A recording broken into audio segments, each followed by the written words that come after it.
ഷാഹി കബീർ എഴുതി സംവിധാനം ചെയ്ത് റോഷൻ മാത്യു, ദിലീഷ് പോത്തൻ എന്നിവരെ പ്രധാന കഥാപാത്രങ്ങളാക്കി അവതരിപ്പിക്കുന്ന ഏറ്റവും പുതിയ സിനിമയാണ് റോന്ത്. ഒരു ഒരു മസ്റ്റ് വാച്ച് അല്ലെങ്കിൽ ഒരു മസ്റ്റ് തിയേറ്റർ വാച്ച് ആയിട്ടുള്ള ഒരു സിനിമയാണ് റോന്ത്. മലയാളത്തിൽ ഇത്രയും ക്വാളിറ്റിയുള്ള ഐറ്റംസ് ഇറങ്ങുന്നത് കാണുമ്പോൾ നമുക്ക് ഭയങ്കര സന്തോഷമാണ്. ഷാഹി കബീറിനെ നമുക്കറിയാം, നമുക്ക് നായാട്ട്, ജോസഫ് എന്ന സിനിമകളിലൊക്കെ സ്ക്രിപ്റ്റ് എഴുതിയേക്കുന്ന ആളാണ്. അതുപോലെ ഇലവിഴ പൂഞ്ചിറയുടെ സ്ക്രിപ്റ്റ് എഴുതി ഡയറക്ഷൻ ചെയ്ത ആളാണ്.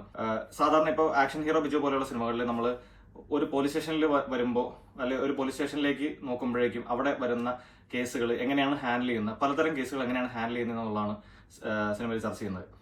ഈ റോന്ത് എന്ന് പറയുന്ന സിനിമയിലേക്ക് അതിന്റെ പേര് പോലെ തന്നെ ഒരു നൈറ്റ് പെട്രോളിംഗ്, ഒരു ദിവസത്തെ നൈറ്റ് പെട്രോളിങ്ങിന് വൈകുന്നേരം മുതൽ പിറ്റേ ദിവസം രാവിലെ വരെ രണ്ട് പോലീസുകാർ നേരിടുന്ന കേസുകൾ അല്ലെങ്കിൽ അവരുടെ പേഴ്സണൽ ലൈഫ് അതിന്റെ പാരലായിട്ട് പോകുന്നത് എങ്ങനെയാണ് എന്നാണ് സിനിമയിൽ ചർച്ച ചെയ്യുന്നത്. മെയിൻ ക്യാരക്ടേഴ്സായിട്ട് ചെയ്തിട്ടുള്ളത് റോഷൻ മാത്യുവും ദിലീഷ് പോത്തനുമാണ്. പിന്നെ അതുപോലെ നമ്മുടെ RJ മിഥുന്റെ വൈഫായിട്ടുള്ള ലക്ഷ്മി, കണ്ടന്റ് ക്രിയേറ്റർ, പുള്ളിക്കാരി ഒരു ചെറിയ ക്യാരക്ടേഴ്സിന് ചെയ്തിട്ടുണ്ട്. പിന്നെ ഒരു 80% ഉള്ള എല്ലാ ക്യാരക്ടേഴ്സും ചെയ്തിരിക്കുന്നത് നമ്മൾ ഇതുവരെ സിനിമയിൽ കണ്ടിട്ടില്ലാത്ത നവാഗതരായിട്ടുള്ള ആൾക്കാരാണ്. അതുകൊണ്ട് തന്നെ അവരുടെ നാച്ചുറൽ ആക്ടിങ് കാണുമ്പോൾ ശരിക്കും ഇത് ത്രൂ ഔട്ട് യഥാർത്ഥത്തിൽ നടന്നു പോകുന്നൊരു സ്റ്റോറി ആയിട്ട് നമുക്ക് ഫീൽ ചെയ്യും. നമ്മൾ ആ ഒരു സ്റ്റോറിയിലേക്ക് ഭയങ്കരമായിട്ട് ഇമേഴ്സ്ഡ് ആവുന്നതായിട്ട് നമുക്ക് ഫീൽ ചെയ്യും. റോഷൻ, ദിലീഷ് പോത്തൻ, അവരുടെയൊക്കെ ക്യാരക്ടേഴ്സ് അല്ലെങ്കിൽ ഈ സിനിമയിലുള്ള മെയിൻ ആയിട്ട് വരുന്ന എല്ലാ ക്യാരക്ടേഴ്സിനും അവരുടേതായിട്ടുള്ള ഒരു പർട്ടിക്കുലർ സ്വഭാവമുണ്ട്.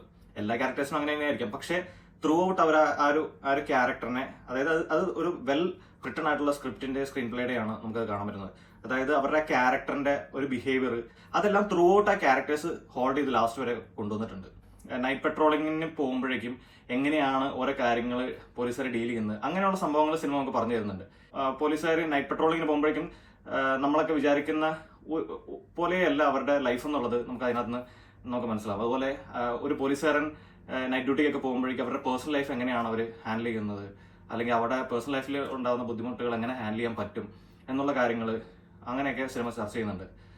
സിനിമാറ്റോഗ്രാഫി മനീഷ് മാധവൻ എന്ന് പറഞ്ഞ ആളാണ് ചെയ്തേക്കുന്നത്. ഇലവിഴ പൂഞ്ചിറ, ജോസഫ് പോലെയുള്ള സിനിമകൾ അല്ലെങ്കിൽ ഹിന്ദിയിലെ ദൃശ്യം, ഇതിന്റെയൊക്കെ സിനിമാറ്റോഗ്രാഫി ഒക്കെ കൈകാര്യം ചെയ്തേക്കുന്ന ആളാണ്.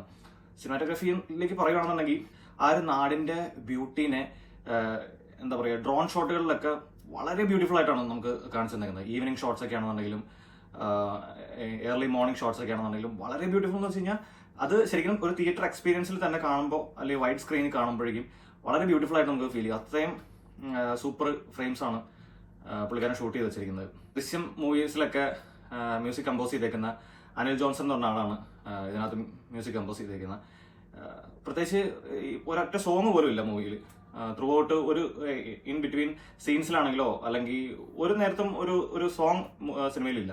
പക്ഷേ ആ ഒരു സിനിമയിലെ അല്ലെങ്കിൽ ആ ഒരു സംഭവങ്ങളിലെ സിനിമയിൽ നടക്കുന്ന സംഭവങ്ങളിലെ സീൻസിൽ നമ്മളെ പിടിച്ചെടുത്തുന്ന ബാക്ക്ഗ്രൗണ്ട് സ്കോർസ് ആണ് പുള്ളിക്കാരൻ ചെയ്തിരിക്കുന്നത്.